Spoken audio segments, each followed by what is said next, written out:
ជំរាបសួរបងប្អូនទាំងអស់គ្នាថ្ងៃនេះខ្ញុំមកធ្វើប្រចាំថ្ងៃសម្រាប់ថ្ងៃ10ជូនបងប្អូនទាំងអស់គ្នាចំពោះថ្ងៃ10ខែ3នេះគឺជាថ្ងៃដីបោកមកជាមួយនឹងខាលហើយខាលមានធាតុឈើបោកនៅពីក្រោមអញ្ចឹងចំពោះបងប្អូននៅគាត់ត្រូវការធាតុដីជាមួយនឹងធាតុឈើគឺហេងហើយជាពិសេសអ្នកដែលគាត់មានកលលងទូរេស័យមានមមីជាមួយនឹងចក៏ហេងដូចគ្នាដែរហើយបងប្អូនដែលត្រូវប្រុងប្រយ័ត្នគឺអ្នកដែលគាត់មានវោកនឹងទូរេស័យឬមួយក៏មានជូតជាមួយនឹងរោងហើយម្សាញ់ក៏ប្រុងប្រយ័ត្នដូចគ្នាដែរជាពិសេសតែដងការធ្វើដំណើរពួកក្រុមសត្វធ្វើដំណើរចូលមកពាក់ព័ន្ធទៅនឹង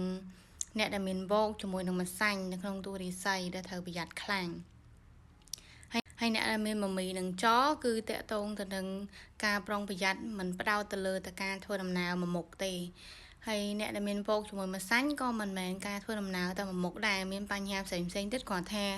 ក្រុមសត្វធ្វើដំណើរចូលមកគឺពាក់ព័ន្ធទៅនឹងបញ្ហាការធ្វើដំណើរនឹងឯង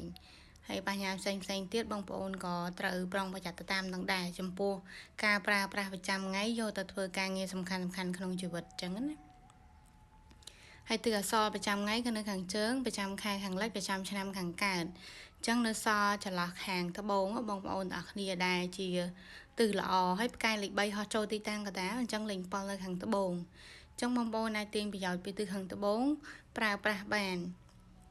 តែត្រូវប្រើប្រាស់ដោយស្ងប់ស្ងាត់ព្រោះដោយសារតែប្រចាំខែលេខ5ខាងត្បូងពេញមួយខែដែរ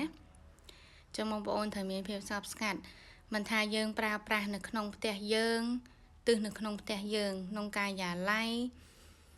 ឬមួយក៏ចេញទៅជួបភ្ញៀវខាងក្រៅទេបងប្អូនត្រូវប្រើប្រាស់ទៅតាមនឹងដូចគ្នាដែរព្រោះជាទិសដែលល្អប្រចាំថ្ងៃសម្រាប់គេហៅថាមនុស្សទូទៅចំពោះការប្រើទិសសម្រាប់មនុស្សទូទៅអញ្ចឹងណាហើយទិសអក្សរប្រចាំខែនិងប្រចាំឆ្នាំបងប្អូនត្រូវព្យាយាមកុំរង្គោះរង្គើជួសជុលដាំស្វានជាពិសេសអ្នកដែលមានគោលបំណងក្នុងការរុះរើជួសជុលផ្ទះបងប្អូនត្រូវមានការប្រុងប្រយ័ត្ន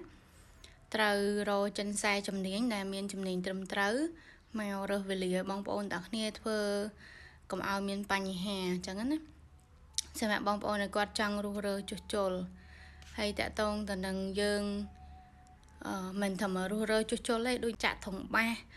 ក៏ដូចគ្នាដែរជួយចិត្តច្រៀងអីចឹងទៅនៅក្នុងផ្ទះយើងអីចឹងណាអញ្ចឹងបងប្អូនត្រូវកិច្ចទិសទាំងអស់ហ្នឹងព្រោះដោយសារតែបើយើងក្ដួងក្ដាំងរយៈពេលយូរយើងក្ដួងក្ដាំងទៅយើងមានបញ្ហាហើយអ្នកដែលមានបញ្ហាជាងគេគឺកូនក្មេងឬមួយក៏មនុស្សចាស់ក្នុងផ្ទះយើងនឹងឯងដែលមានបញ្ហាលឿនជាងគេបន្ទាប់មកអ្នកមានតួរាស័យឆុងតែមិនមែនថាយើងនៅម្នាក់ឯងយើងក្មេងដែរយើងអត់ភ័យបារម្ភក៏មិនមែនអញ្ចឹងដែរគឺគួរតែជៀសវាងអញ្ចឹងណាតកតងទៅនឹងរឿងទិសអសល់ហ្នឹង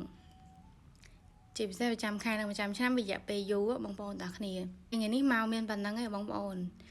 សង្ឃឹមថាបងប្អូនទិញបានប្រយោជន៍ពីវីដេអូមួយនេះហើយសូមបងប្អូនទាំងគ្នាជួយ like ជាមួយនឹងជួយ share ដើម្បីឲ្យបានឃើញវីដេអូហុងស៊ុយជារៀងរាល់ថ្ងៃហើយបងប្អូនចង់មើលរាស័យប្រចាំជីវិតប្រចាំឆ្នាំបងប្អូនចង់ប្រឹក្សាតកតងទៅនឹងផ្នែកហុងស៊ុយការរៀបហុងស៊ុយផ្ទះជាមួយនឹង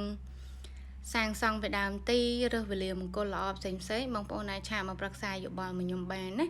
ខ្ញុំទទួលមើលជារៀងរាល់ថ្ងៃហើយថ្ងៃនេះយើងចាប់ផ្ដើមក្នុងការអានរាស័យអញ្ចឹងបងប្អូនដែលគាត់ចង់ប្រឹក្សាតកតងទៅនឹងការមើលដំណើរជីវិតបងប្អូនអាចឆាតមកខ្ញុំបានទទួលជារៀងរាល់ថ្ងៃអត់ដែលខានទេអញ្ចឹងណាអរគុណច្រើនបងប្អូនទាំងអស់គ្នាជំរាបលា